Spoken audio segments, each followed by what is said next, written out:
हातकणंगले तालुक्यातील पट्टण कोडोली जिल्हा परिषद मतदारसंघातून अनुसूचित जाती प्रवर्गातून भाजपचे उमेदवार महेश उर्फ दरगोंडा पाटील निवडून आलेत। मात्र त्यांच्या उमेदवारीपासूनच त्यांचे जात प्रमाणपत्र बोगस असल्याचा आरोप होत होता। या विरोधात आंबेडकरी संघटनांच्या वतीनं जिल्हाधिकारी कार्यालयावर मोर्चा सुद्धा काढला होता। अनेकांनी या विरोधात समाज कल्याण कार्यालयातील जात पडताळणी समितीकडे तक्रार दाखल केली होती। याची सुनावणी सुरू असताना तुम्ही निवडणूक लढवली नाही, तुमचा थेट संबंध नाही या कारणावरून तक्रार अर्ज निकाली काढण्यात आलेत। त्यामुळे आज महेश उर्फ दरगोंडा पाटील यांच्या विरुद्ध निवडणूक लढवलेले चरणदास कांबळे, तुषार बांडार आणि पुरुषोत्तम भुजिंगे यांनी तक्रार दाखल करत पुरावे सादर केलेत।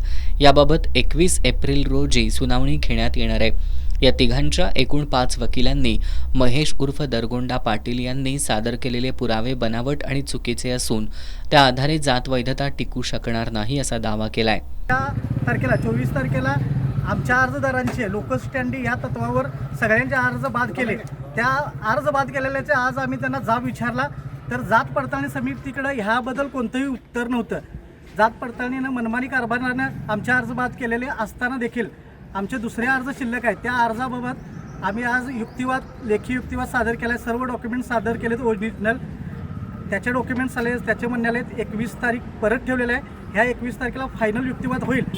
ह्या ज्या प्रक्रियेमध्ये जे महेश पाटलाने जे दाखले काढले त्या दाखल्यामध्ये टोटली जे डॉक्युमेंट्स आहेत ते हिंदू लिंगायत म्हणून आहेत आणि त्याच्या सर्टिफाईड कॉपी आमच्याकडे आहेत। त्याने जात पडताळणीला ज्यावेळेस प्रकरण सबमिट केलं त्या प्रकरणामध्ये त्याचा स्वतःचा शाळेचा दाखला हिंदू लिंगायत आहे आणि ह्या जात पडताळणी प्रमाणपत्र समितीनं त्याचा स्वतःचा शाळेचा दाखला हिंदू लिंगायत असताना ते प्रकरण सबमिट कसं करून घेतलं हा महत्त्वाचा मुद्दा आहे। अर्जदारांकडून सादर करण्यात आलेल्या पुराव्यांच्या प्रती दिल्या असून 21 एप्रिल रोजी या पुराव्यांची सखोल चौकशी होणार आहे। ही सर्व प्रक्रिया पारदर्शक आणि निपक्षपाती पद्धतीनं व्हावी। सत्तेच्या जोरावर निर्णय घेतला तर आंबेडकरी समाजाच्या वतीनं तीव्र आंदोलन केलं जाईल असा इशारा त्यांच्या विरुद्ध निवडणूक लढवलेल्या उमेदवारांनी दिलाय। मी चरणदास पाचगोंडा कांबळे, त्यानंतर तुषार बांधार आणि पुरुषोत्तम भुजिंगे हे शेवटपर्यंत निवडणूक लढवलेले आम्ही तिघांनी परत एकदा तक्रार अर्ज दाखल केला आहे। हे तक्रार अर्ज दाखल करत असताना या महेश उर्फ दरगोंडा बसगोंडा पाटलानं ज्या दाखल्याच्या आधारे ही निवडणूक लढली अशा पद्धतीचा कुठलाही लिंगडेर जातीचा दाखला हातकणंगले किंवा इंचलकरंजी कार्यालयातून दिलेलाच नाही अशा पद्धतीची माहिती माहिती अधिकाराच्या माध्यमातून आम्ही घेतलेली आहे। त्यानंतर ज्या महाई सेवा केंद्रातून तो सांगतोय त्या महाई सेवा केंद्रामध्ये एका कुठेही रजिस्टरमध्ये ती नोंद नाही आहे। म्हणजे प्रामाणिकपणे या ठिकाणी यांनी जो काही दाखला दिलेला आहे तो बोगस आहे हे सिद्ध होतंय। पण आता जात पडताळणी समितीच्या हातामध्ये आम्ही जे डॉक्युमेंट सादर करायचे ते सगळे केलेत आणि मी आता इशारा देतोय ह्याला वेळ भरपूर झालेला आहे। समाज रस्त्यावरती येऊन आंदोलन देखील केलेलं आहे। आता कलेक्टर बद्दल ही कारणं आम्हाला सांगायची नाहीत। जे पुरावे पाहिजे होते, जे डॉक्युमेंट्स पाहिजे होते आम्ही सादर केलेत। त्याने जे डॉक्युमेंट्स सादर केलेत ते सगळे बोगस आहेत। त्याच्यावरती कुठंही लिंगडेर नाही। जिथं लिंगायत होतं तिथं लिंगडेर करून हे कागदपत्र दाखल केलेत।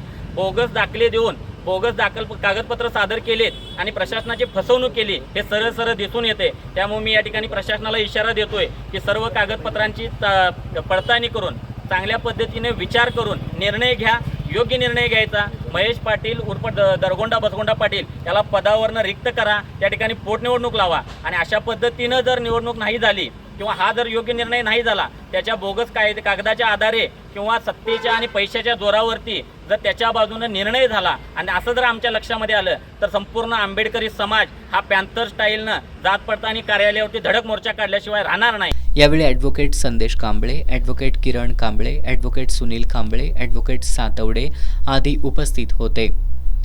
आज समितीनं आजच्या सुनावणीत ज्या तक्रारदारांना अर्ज तुमचा थेट संबंध नाही म्हणून निकाली काढलेत ते उच्च न्यायालयात दाद मागणार आहेत अशी सुद्धा माहिती देण्यात आली। त्यामुळे हे प्रकरण आता नेमकं कोणतं वळण घेणार आहे हे पाहणं गरजेचं ठरणार आहे।